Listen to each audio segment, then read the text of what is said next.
മയങ്ങാത്തവനായി ഉറങ്ങാത്തവനായി എന്റെ കൂടെ യേശു ഉണ്ടെന്ന് എത്ര പേർ വിശ്വസിക്കുന്നുണ്ട്? ഹല്ലേലൂയ. ദാവീദിന്റെ അഭിഷേകം പറഞ്ഞതുപോലെ ഞാൻ എൻ്റെ ഒരു ചെറിയ ടെസ്റ്റിമണി ഞാൻ ഷെയർ ചെയ്തിട്ട് ആ പാട്ടിലേക്ക് നമുക്കൊന്ന് കിടക്കാം. കഴിഞ്ഞ ദിവസങ്ങളിൽ ഞങ്ങളുടെ ലൈഫിൽ സംഭവിച്ചത് എല്ലാവർക്കും അറിയാം. ആ പ്രതികൂലത്തിന്റെ സാഹചര്യങ്ങളിൽ കടന്നു പോകുമ്പോൾ ഞാൻ തകർന്ന ഹോസ്പിറ്റൽ ബെഡിലാണ്. ഞങ്ങളുടെ കുടുംബത്തെ അത് വളരെ ശക്തമായി അത് ബാധിച്ചു. എൻ്റെ വൈഫ് വളരെ സെൻസിറ്റീവായിട്ടുള്ള പാവം വെച്ചു. എനിക്കത് താങ്ങാവുന്നതിനേക്കാൾ അപ്പുറമായിരുന്നു. ഒന്നുമില്ലാത്തൊരു സാഹചര്യത്തിൽ ഞങ്ങൾ നിൽക്കുമ്പോൾ എൻ്റെ ഹൃദയത്തിനകത്ത് ഒരു വലിയൊരു ചിന്ത ഇങ്ങനെ ഉണ്ടായി. കർത്താവേ, ഞങ്ങൾ ഇനി എങ്ങനെ മുമ്പോട്ട് പോകും? ഡോക്ടേഴ്സ് പറഞ്ഞു, ഈ അടുത്ത കാലത്തൊന്നും ഈ മനുഷ്യൻ കിടക്ക വിട്ട് എഴുന്നേൽക്കില്ല.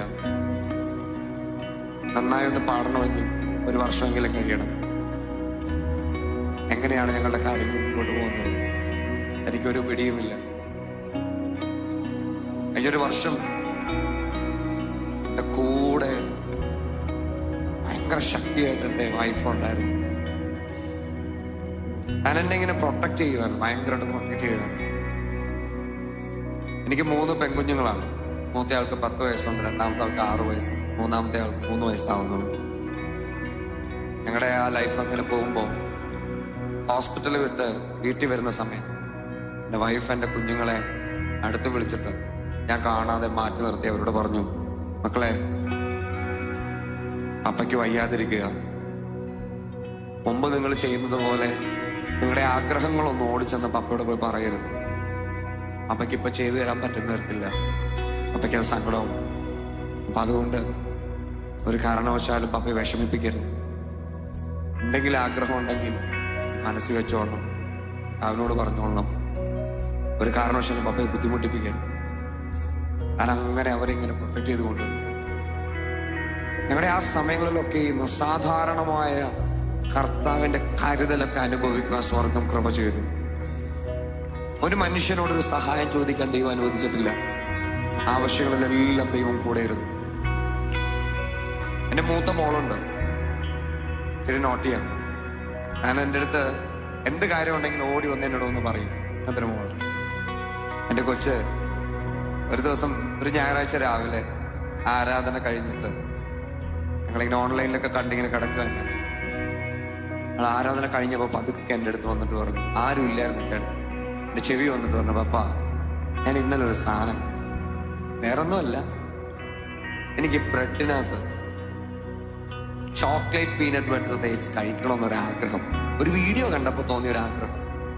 ഞാൻ വന്നിട്ട് പറഞ്ഞു, ഇപ്പോഴൊന്നും അല്ല, ഇന്നൊന്നും വേണ്ട, അപ്പൊ എന്നാണോ ഫുള്ളായിട്ട് എല്ലാം കഴിഞ്ഞ് എഴുന്നേറ്റ് നടന്ന് പുറത്തു പോകാനൊക്കെ തുടങ്ങുന്നത്, അപ്പൊ എനിക്കതൊന്ന് മേടിച്ചു തരണം.